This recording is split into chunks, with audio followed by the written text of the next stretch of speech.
Mesa here. I want to talk to you about the MKP kit. I want to show you a couple things about the lok-bolt and some of the things that have been going on and why this is such a great feature. The lok-bolt has been out for about 6 months now. It's a unit that has really worked with the MKP to prevent the chop from pretty much ever happening. It really makes the MKP, the magazine kit for the Phenom, truly one of the best mag-fed markers on the industry right now. For a full auto shooter, for a mag-fed gun that can shoot the most brittle paint with this kit right here, it just makes it absolutely amazing. We also have a clear cover. I'll show you what this looks like a little bit later. This clear cover is basically like a round indicator, so the player is able to see how many rounds, or if he has a round properly chambered in there. So it works in a similar way as the lok-bolt, at least as the chamber part of it, but of course it has none of the mechanical features to prevent a chop. So it's a nice feature to have. Some of the players requested something like this from the very beginning, so we made it happen for them. Another little development, this magazine well has been developed for the Zeta Mag, and of course Zeta Mag having the similar dimensions as your true feed, it's also readily compatible. So here we have a really true and tested MKP, one of the first units.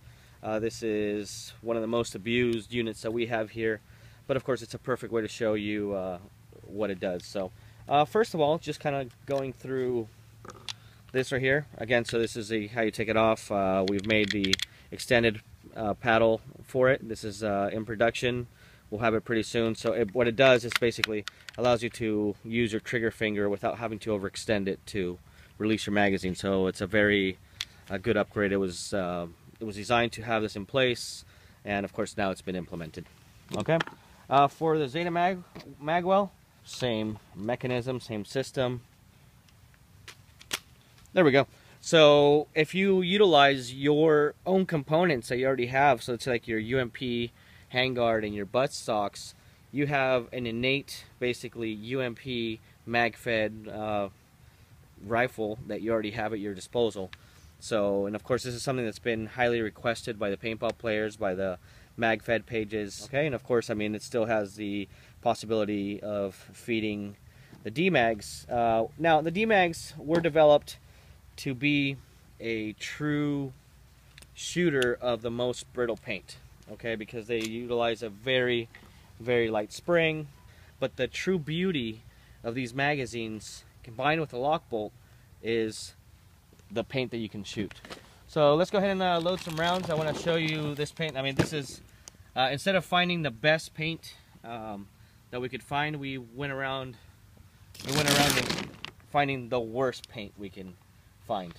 And when I say worst, you're talking about, you know, paint that's kind of like sweating, paint that generally is breaking. So I mean, eggshells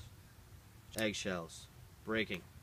And some of them are doing a little better, but I mean, for the most part, they're breaking. So this is the worst paint that we can find in-house, and that's going to show you. Now, the main thing that I wanted to point out here, so what we want to do with the mag kit is really provide you guys with the best system that we can, so you can have a great mag-fed system. Switching between mag-fed systems is as easy as this.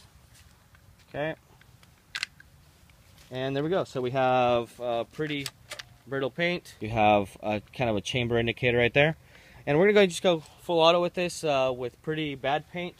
And I don't know what to shoot at, but let's just go ahead and... Okay, so again, the quality of the paint is showing right there that it's I mean, really poor. This is bad already, but if we look at the chamber, it's completely dry. I hope you can appreciate that and see that. Okay, so the quality of the paint really is really bad, but the magazines and what they were designed to do is to feed the worst of the paint. Traditionally for mag-fed, even for us in the previous years, every game that we go to, every event that we went to, the idea has been generally for the industry, get the best paint. And this is why graffiti paint has taken over for mag-fed, because it's a very thick-shelled thing. But what we want to do is have somebody worldwide that can take your magazine platform or your magazine fed marker and take it out and use any field paint. That way they're not limited to a specific brand, and that will of course limit our industry, and it's limited enough already. Okay, so once again, bad paint. Okay, so that's the idea on this one. All right, so there we go, had that. So once again, so if it's not shooting properly, it's just not gonna, I mean, it's not chambered properly, it's not gonna fire. But of course, I have shown you this already. Okay, so here we have the box mag. Now, the box mag, it's a basically inverted loader. It's loading up, but that provides for a very erratic or an unstable feeding system. So if you don't have the lok-bolt, it is notorious for the box mag to be a blender. That's what it's being called. With the lok-bolt, however, that all changes. So that's the advantage to this. Do a replacement tower here. This is for the traditional magazines that we've had in the past. But again, I want to show you. Okay, so again, everything as easy as just flipping this thing around. So again, part of the beauty of this system that you can just change it around. The configuration is pretty simple. So again, here we have the box mag. So here we go. Again. So the advantage to this is that we can just keep on going.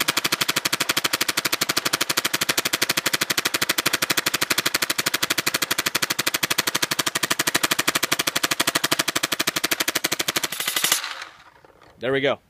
The box magazine, we pretty much emptied it, and so we can shake it around a little bit more, and there we go. So with the lok-bolt activated, it's no longer going. Now this is a noise activated, so sound activated box magazine. So again, it's in its very nature, it has a bobbing stack of paintballs that go up and down. So if it's half chambered, it's going to chop. And this is something I want to show you by removing this and going to a standard feed. Okay, so we shut off the box mag. Okay, there we go. Again, full 250 rounds, and we have not a single break in the system. Okay, so to remove the lok-bolt system, we take this out. There is a little notch on this pin right here. That gets removed. This is the whole lok-bolt assembly. A very simple system. Again, this is one of the best additions that we've put to our paintball arsenal since a couple years ago that we've had on our flagship markers. So clear cover is no difference in the traditional cover that you get within the kit that you purchase. When you're doing this, you get a rubber mallet. You tap this inside just like that. Yes. There is a notch that needs to be put in a proper format. Okay, well, there we go. Okay, so now this is in there. So this has no lok-bolt. We've gone a little bit not so far, but I mean, if this is going to show you that if the box mag is not completely loaded, it has its potential to chop, and that's exactly what I want to show you. So we can see where the paint is, and hopefully this is able to show an actual chop happening at the very moment. So again, I'm not going to do anything different.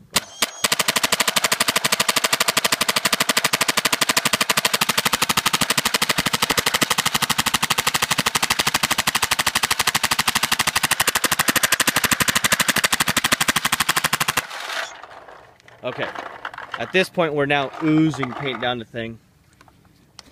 Sorry. There we go. So, I mean, I hope with this you can appreciate what the lok-bolt does for the system itself.